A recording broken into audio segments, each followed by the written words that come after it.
comment gérer les douleurs chroniques. C'est vraiment une vidéo qui est très importante pour moi et je vais vous expliquer au fur et à mesure pourquoi ce sujet, les douleurs chroniques, c'est quelque chose de très important parce que à travers mon travail, depuis plus de 20 ans que je suis coach thérapeute et maintenant 30 ans que je fais de la voyance guidance, le problème de la maladie, le problème des douleurs, de la souffrance dans le corps, c'est quelque chose qui revient de façon très très récurrente et ça a beaucoup d'effets sur la vie de la personne, sur sa psychologie, sur son mental. Les douleurs chroniques, c'est quelque chose qui est tous les jours là, matin, midi, soir, la nuit, ça ne s'arrête jamais. Et ce qui est important de se rendre compte, c'est que ça va avoir énormément d'impact sur la psychologie de la personne. La psychologie, c'est-à-dire que les douleurs, au bout d'un moment, ça crée un vrai stress. Vraiment, on est hyper stressé d'être tout le temps dans la douleur. Même quand on est calmé, on prend des antidouleurs, des antalgiques, voire des choses même un peu plus lourdes, ça peut se calmer un moment et hop, ça revient. Et on a l'impression que c'est sans fin. Et que souvent, moi, les clients, les clientes qui ont des douleurs chroniques me disent « je me sens prisonnière dans mon corps, quoi. C'est un corps de souffrance, je suis tout le temps dans la souffrance ».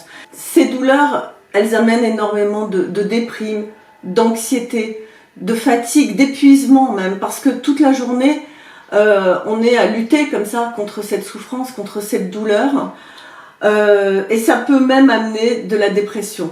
Tellement on sent qu'on est complètement bloqué, prisonnier, parce que y a une spirale infernale qui se met en place, c'est-à-dire plus on a de douleur, on a mal, plus on est négatif, anxieux, plus on déprime, et plus on déprime, plus on sécrète évidemment des hormones du stress, comme la cortisol, l'adrénaline, etc. Et donc les douleurs augmentent encore plus, et ça crée un cercle vicieux, et la personne se sent complètement perdue dans sa souffrance.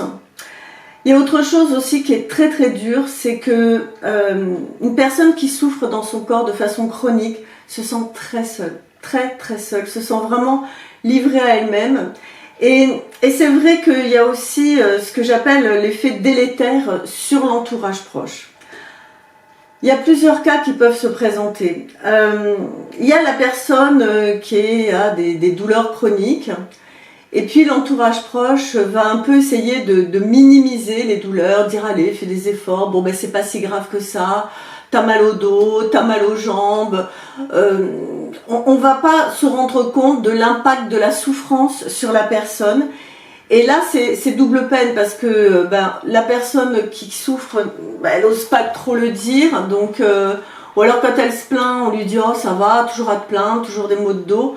Et là, ça la renvoie encore plus à cette solitude et à cette déprime et à cette anxiété de vraiment se sentir seule. Il y a vraiment ce point commun que j'ai rencontré chez toutes les personnes qui ont des douleurs chroniques, que ce soit par rapport à une maladie, un accident, et là encore, je vais vous donner d'autres choses qui sont importantes à comprendre.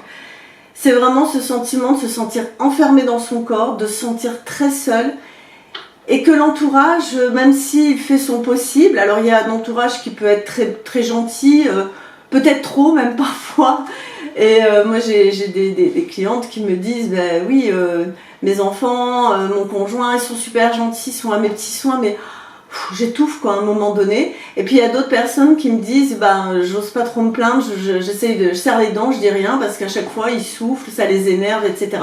Donc il y a vraiment ces deux cas de figure, et c'est vrai que pour l'entourage c'est difficile de trouver la juste attitude à avoir. Est-ce que j'en fais trop, est-ce que j'en fais pas assez? Et puis ça renvoie aussi à quelque chose qui est difficile à supporter, la maladie, l'accident, la douleur, tout ça, c'est pas des choses très agréables.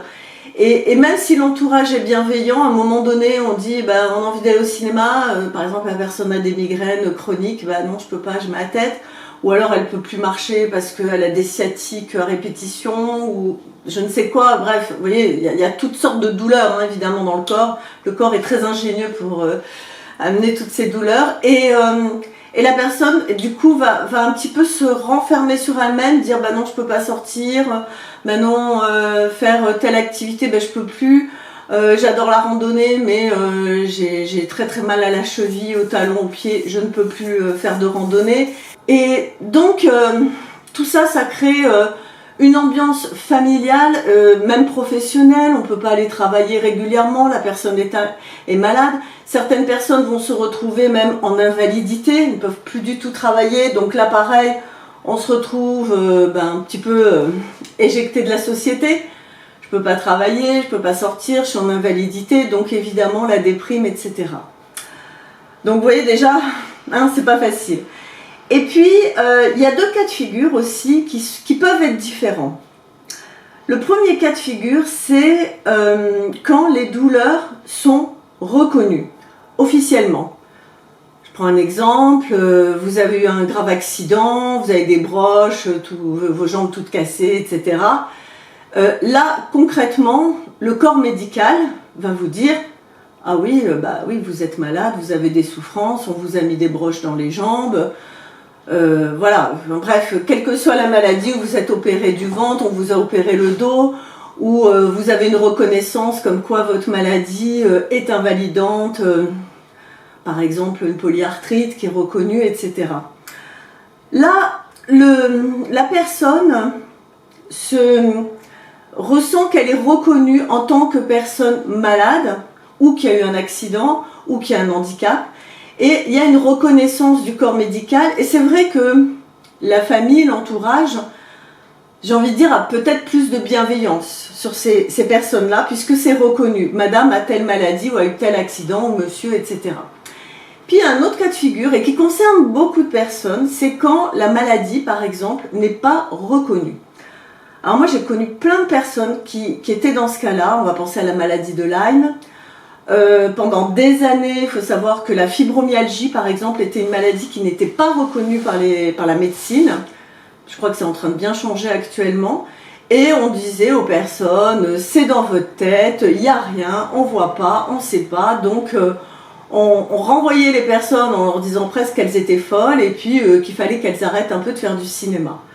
Alors là, c'est double peine, d'accord? C'est-à-dire que non seulement la personne, elle souffre le martyre. Je connais bien la fibromyalgie parce que j'ai suivi une patiente en faisant des thérapies et soins Reiki pendant 2 ans, qui avait de la fibromyalgie et qui a commencé, quand elle est venue au début, elle prenait un traitement à base de morphine. C'était hyper puissant. Elle était cadre dans une très grosse entreprise, elle n'arrêtait pas de devoir s'arrêter, reprendre, et elle avait très très peur pour son travail. Parce qu'elle me disait, mais il y a des jours, je vais au travail, j'ai l'impression d'avoir des couteaux dans le dos tellement j'ai mal. C'était surtout dans le dos, cette dame, je me souviens. Et les médecins lui disaient, madame, voilà. Après, elle avait rencontré un médecin qui commençait à s'intéresser. Je vous parle de ça il y a une quinzaine d'années. Hein. Du coup, on lui disait, bah oui, effectivement, ce médecin commençait à comprendre un peu que la fibromyalgie, c'était pas une maladie imaginaire. Je pense aussi à toutes les personnes, à toutes les femmes qui pendant des années ont souffert le martyre par des médecins qui ne connaissaient pas cette maladie qui est l'endométriose. Il faut savoir que l'endométriose touche environ 10% des femmes, c'est énorme, et ça représente entre 1,5 million et 2 millions de femmes en France qui peuvent souffrir d'endométriose à un certain niveau. Et c'est une maladie hyper invalidante, hyper douloureuse et qui pendant des années a été complètement délaissée par le corps médical, et on disait à ces femmes, arrêtez, vous êtes des chochottes, allez, prenez un Doliprane, ça ira bien, vous avez rien du tout, sauf que ça faisait des ravages dans l'organisme. Moi je connais personnellement une dame qui a 45-50 ans maintenant, qui a été opérée en urgence parce que personne n'avait détecté qu'elle avait de l'endométriose, et qui doit avoir une poche maintenant, qui vit pour toute sa vie avec une poche. Donc vous voyez combien ça peut être handicapant, et qui a supporté, qui a serré les dents pendant des années, et avec vraiment cette non-reconnaissance, vous voyez. Et ça fait péter les plombs. Vraiment, ça fait péter les plombs quand il y a une errance médicale, et que les personnes souffrent, et qu'on ne reconnaît pas leur souffrance. Donc déjà, quand il y a reconnaissance de la maladie ou de l'accident et de la souffrance, c'est déjà, j'ai envie de dire, un petit peu mieux. Alors maintenant, comment on fait pour gérer les douleurs chroniques, hein? C'est un petit peu le sujet de cette vidéo. Alors, j'ai pas de recette miracle, mais j'ai des petites astuces, et puis après chacun va prendre un peu ce qui lui convient. Je vous ai dit en début de vidéo que ça me touchait énormément parce que évidemment je suis concernée, j'ai une maladie auto-immune, j'ai une spondylarthrite ankylosante et j'ai eu pendant 10 ans, 12 ans une errance médicale, c'est-à-dire que moi j'étais dans le deuxième cas, on me disait oh ça va madame, c'est bon, faites un peu de sport, prenez du Doliprane, vous avez rien, je faisais des radios, j'avais des douleurs un peu partout. Rien, puis au bout d'un moment, j'avais quand même un médecin qui a commencé à me dire bah, écoutez quand même Denise, c'est pas normal, vous venez tout le temps me voir, Doliprane, machin, vous avez tout le temps mal, tout le temps, et je me disais bah ouais j'ai des douleurs tout le temps, il n'y a jamais un jour où je me lève et je me dis youpi, je n'ai rien, je dis je comprends pas, et on me dit que c'est rien, que c'est dans ma tête, que je suis folle quoi, donc il me dit non, et du coup j'ai été voir un médecin, un rhumatologue qui a fait les bonnes analyses, il était temps, et qui m'a dit bah oui vous avez une spondylarthrite ankylosante madame, bah bien sûr que c'est douloureux. Et là j'ai vu complètement le regard de toutes les personnes qui me connaissaient, amis, famille, etc., qui me disaient oh là là mon Dieu comme tu dois souffrir. Bah ouais ça fait des années que je vous le dis, mais on n'écoute pas, hein, on n'écoute pas quelqu'un, on se dit oh bah si le médecin on dit qu'il n'y a rien, c'est qu'il n'y a rien. Donc c'est pour ça que je vous dis cette vidéo me touche particulièrement, et quand j'entends des personnes qui me disent je souffre, je suis malade, on me dit que j'ai rien, ben, je dis allez voir un autre médecin, vraiment je les incite à continuer à persévérer pour qu'on trouve ce qu'elles ont. Et puis alors évidemment il y a des personnes qui ont des maladies orphelines. Alors là je vous dis pas les maladies orphelines, chut bébé, mon petit chat qui veut participer comme toujours à mes vidéos. Ouais, donc les maladies orphelines c'est encore pire parce que parfois c'est pendant 10, 15, 20 ans, puis à un moment donné on dit ah ben c'est peut-être cette maladie là et il y a un cas sur 100 000, on n'a pas de traitement, on n'a rien. Donc comment on fait pour soulager des douleurs chroniques, à part les traitements évidemment que vous allez suivre avec les médecins? Vraiment, moi, ce qui m'aide beaucoup au quotidien, c'est la méditation. Méditation, pleine conscience, parce qu'on est vraiment... On porte attention à son corps, on détend, on lâche le stress, l'anxiété et on arrive vraiment à dénouer les muscles parce que quand on a des douleurs, on est comme ça, on est tendu dans son corps, on s'en rend même pas compte, hein. Et donc la méditation va permettre justement de dénouer toutes les tensions qu'on a dans le corps et ça va faire du bien. Il y a l'hypnose aussi, méditation, hypnose, je les mets dans la même catégorie qui va pouvoir vous aider à vous soulager.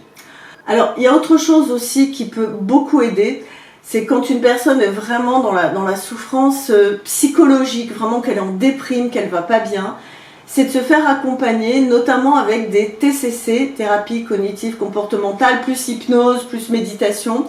Et les TCC, ça va vraiment vous aider à changer vos croyances, à changer votre idée sur vous, sur le monde, sur les gens, par rapport à votre maladie, et à mieux la gérer mentalement, d'accord? Parce que ça se joue aussi beaucoup dans la tête, évidemment, la maladie. Il y a aussi le fait de moins penser à sa douleur et à sa souffrance, et ça, je sais que c'est quelque chose que les patients mettent très très vite en place, c'est-à-dire, faut que je pense à autre chose, sinon je deviens fou. Pense à autre chose, c'est je regarde un film, j'écoute de la musique, je lis, je scrolle sur internet, je peins, je dessine, voilà, je fais des choses pour m'occuper, je fais des vidéos par exemple. Et ça permet d'avoir une activité qui fait qu'on n'est pas centré sur sa douleur, on fait autre chose. Une chose aussi qui est très importante, c'est de prendre soin de son corps, alors évidemment médicaments, etc., méditation, mais aussi physiquement. Moi je conseille souvent à mes clientes, notamment quand elles sont beaucoup dans la souffrance, des fois il la déprime, elles se laissent un peu aller physiquement, elles se disent oh, quoi bon, je travaille plus, voilà. Et je dis non, c'est quand même important de s'aimer quand on se regarde dans un miroir. Donc ça peut être aller chez le coiffeur, aller une fois tous les 2-3 mois ou tous les mois si vous pouvez, ou même toutes les semaines, pourquoi pas aller chez l'esthéticienne, prendre soin aussi dans l'harmonie du corps, c'est très important parce que ça va renvoyer une image où on n'a pas une coupe informe avec des racines comme ça, habillé avec un gros sweat, pas de couleur, informe, voilà. Parce que ça va accentuer aussi la maladie, d'accord? Donc ça c'est très important d'essayer de s'acheter des vêtements qui nous plaisent, de se faire plaisir corporellement. Vous voyez, moi je mets souvent des bijoux, vous l'avez peut-être remarqué, j'adore ça, si je m'écoutais tous les jours j'en achèterais. ça me fait plaisir dès que j'ai mes petits bijoux et tout. Ça me redonne un peu, voilà, ce petit boost. 5e point qui est très important aussi, ça va être tout ce qui est médecine alternative. Alors, médecine alternative, il faut faire attention, il faut aller voir des praticiens qui sont sérieux. Tout ce qui va être les soins énergétiques, le Reiki notamment, ça va énormément vous aider à soulager vos douleurs.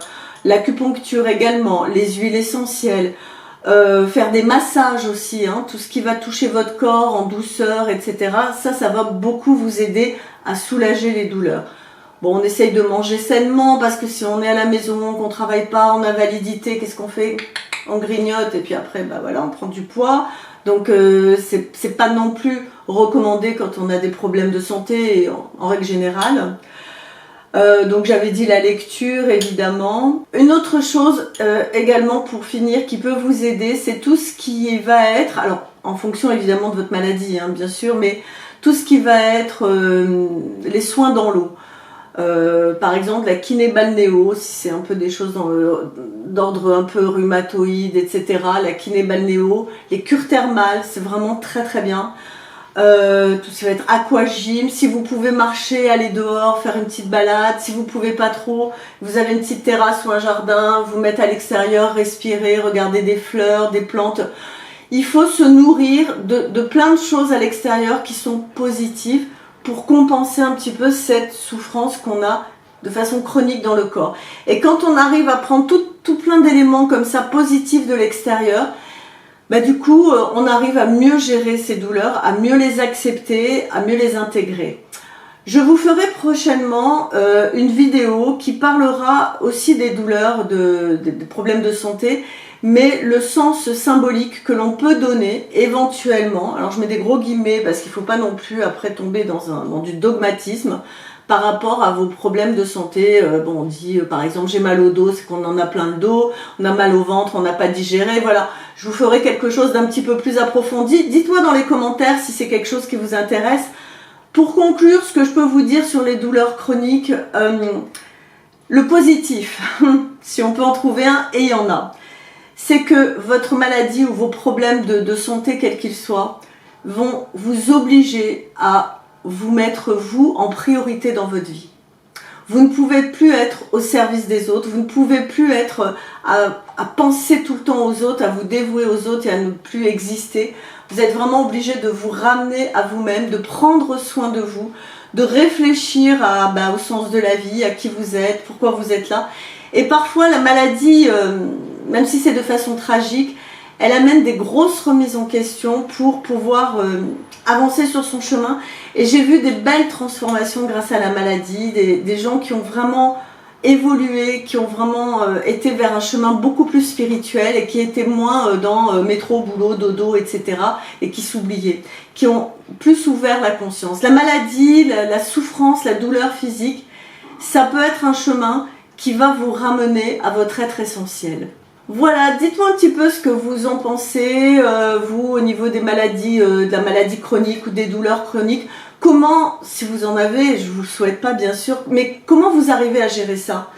Quelles sont vos astuces? Mettez-les en commentaire, je suis certaine que ça va aider beaucoup de personnes, parce que moi je vous ai donné un petit peu, à la limite j'ai envie de dire presque ce que moi je fais pour un petit peu accompagner mes douleurs chroniques et faire qu'elles ne deviennent pas complètement obsédantes. Mais peut-être que vous avez d'autres astuces et c'est sympa de pouvoir les mettre en commentaire.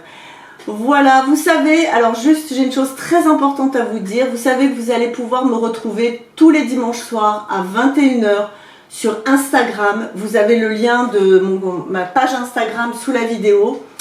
Et tous les dimanches soirs à 21 h, je propose des méditations en live. En live, ça veut dire, pour ceux qui ne savent pas, en direct. Donc, on fait la méditation, après on peut poser des questions. Et régulièrement, je vais animer des lives sur des sujets, pourquoi pas sur la douleur chronique ou sur d'autres, je vous les propose, etc. Donc, pensez à me rejoindre sur Instagram parce que je suis de plus en plus active et je propose également plein de petites vidéos qui ne sont pas sur YouTube. Ok ? Je vous embrasse, je vous souhaite une belle semaine, une belle journée et puis je vous dis à bientôt. Ciao!